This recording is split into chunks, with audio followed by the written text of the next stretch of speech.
I thought, regardless of the fact that, you know, the season didn't end well, I thought overall, I thought your Premier League campaign last season was very, very good. No one predicted you'd be anywhere near the top 5. Some people were talking crazy that, you know, Arsenal could be in a relegate. Like, literally, it was crazy. Yep. So to get top 5, some people I think have got to, like, have a wobble of their head and realise it's good progression under Arteta, playing really good football. The signings that came in worked.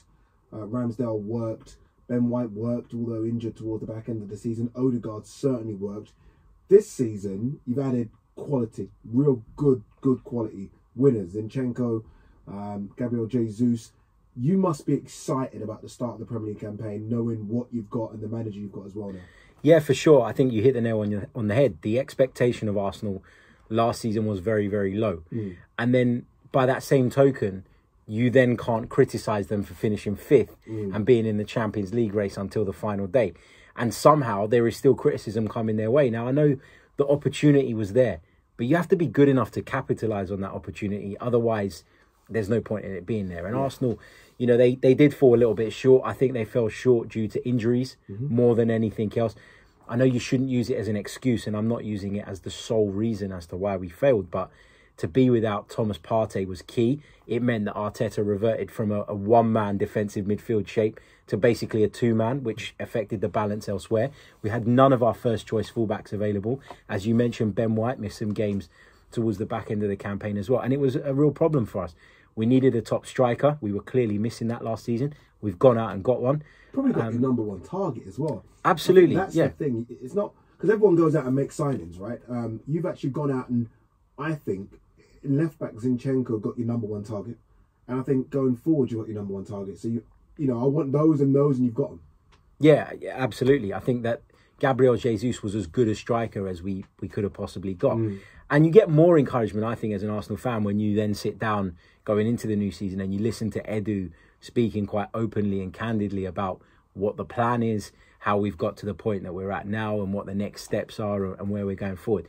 And I wrote a piece this week talking about the 5 reasons that Arsenal fans should trust Mikel Arteta and Edu with what they're doing. Jeez, you got up to 5. I got up to 5, yeah. I got up to 5 because I think they're... And that's not even going into detail, you know. They're just like sort of top-line sort of things like style of play. You know, you can clearly see there's a style of play which you can buy into. It makes it much easier to recruit when you know what the style of play is. And Edu actually revealed that was the big problem they had with Unai Emery at the club. Couldn't quite work out what he was trying to do, which made it really difficult to then go out and bring in the players that they wanted. You know, there's that connection with the fans again, which is key. As a match-going fan, that's so important, that you go to games and you feel invested. And the way I felt nervous at some points last season, I haven't felt like that for 4 or 5 years prior to that. Because you care again more than you ever did, because you know that something's there, something's building. And I think all of that is so important. Yeah, look, I mean, as much as I think Nketiah's got a bright future. What is he, only 23? I think we're going to see a good Nketiah this season. Whether or not he plays right down the middle or sometimes from the right, we'll see. But Jesus is a big jump on Nketiah and Lacazette. So you've got someone that guarantees you goals, someone that's a Brazilian international, and someone that comes with that winning mentality as well. I think we saw it a bit when Jesse Lingard went to West Ham and had that good sort of second half of the campaign before last, and just that difference of quality of someone that's coming and is a winner. And I think you've got that with Jesus. And you mentioned, you know, you had your fullback issues. And it's going to be interesting to see what happens with Kieran Tierney here, because we know on his day, when he's fit, he's one of the best left backs in Europe. But we rarely see it. So it's going to be interesting what Arteta does. Whether or not Zinchenko's pushed a bit further forward when Kieran Tierney is fit. But if he does get fit and they're both fit, it's going to be interesting to see which one he picks at left back. I think he'll pick Kieran Tierney at left back if Tierney's fit and available. And Zinchenko will be an option in midfield. Okay, yeah. He'll be an option in midfield. And ultimately, that's where Zinchenko wants to play. That's where he plays at international level. I think he could end up being the left-sided number 8. So I talked about having... Interesting. Yeah, I talked about having the one-man defensive midfield, Thomas Partey. Without Thomas Partey, though, we struggled with that. And then we had to revert back to Xhaka and El Neni, because neither of them are quite mobile enough, quite dominating enough, really, to kind of control that position alone. But I think with Partey fit, Zinchenko could play to the left of him, the role that Xhaka plays, because Zinchenko would certainly give us more going forward. And on the right-hand side of that midfield trio, you'd have Martin Odegaard, who has a bit more license to get forward and get into different spaces and impact the game in the final third. Someone like an Odegaard who, look, on the ball, quality, like technically so gifted. Should there not be a bigger goal return for someone like that? Who gets in the space, like he gets in the positions. Like he's not a midfielder that kind of holds back. He gets in the positions where I feel like someone like him should get 10 goals a season. I feel like he's got that quality in him. Yeah, I think that one of the things I was disappointed with him in last season was that the lack of goal return. But also, when you take him out the side, you can see that the attack just doesn't function in the same way, because he sort of ties everything together. He's almost Mesut Ozil-like in that you look at what he does on the pitch and you can clearly see that he has a massive impact and is an orchestrator. But by that same token, you wish he'd score more goals. I think that's the next thing for him. You know, you've got to remember, he's still young as well. He's 23 years old. And because he's been on the scene for so long, there's this ridiculous expectation of him. But ultimately, he's still a young player developing. Probably going to be Arsenal's captain this season as well. So with a greater level of responsibility, maybe we'll see him thrive. I think this is the last season where Arsenal fans, and pointing at you as well, are going to be able to get away with they're young.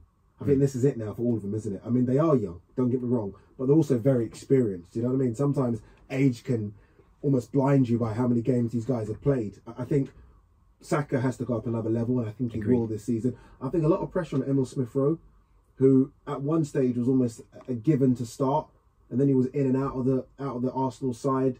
Maybe that battle on the left with Martinelli, who I think's fantastic. But again, one of those players that we need to see a bit more consistency from. Who are you expecting to see step up and really kind of go for it this season? Martinelli. Martinelli for me, because I think every time he plays against Trent, scares the hell out of me, that kid. He's just incredible. I mean, with Saka, I think last season was his breakthrough season. It was the season where everybody stood up and took notice of him. And I was really impressed by it because obviously he had that heartbreak with England at the Euros. He missed the penalty in the final. And to come back and then have your best season ever, I think is a testament to his character. Smith-Rowe, I think, started out having a season like that. He was our leading goal scorer for a large period of last season. And then he picked up a few injuries, which is a constant issue with him. So he's getting bigger than I... There was just issues there, and he was in and out of the side. And by the end of the season, it was a combination of him being slightly out of form, Martinelli being in form, that ultimately meant he wasn't in the team sort of week in, week out. But I think he's gonna hit the ground running again once he's fit again and ready to go. Hasn't featured in pre-season, so again, injuries have been a problem. But Martinelli is the one I'm looking at now to go to the next level. I know what Odegaard can do. I know what Saka can do. I know what Jesus can do. But for me now, it's about Martinelli taking that next step and making that position on the left flank his. What's going to be really interesting is what Arteta does with Saliba.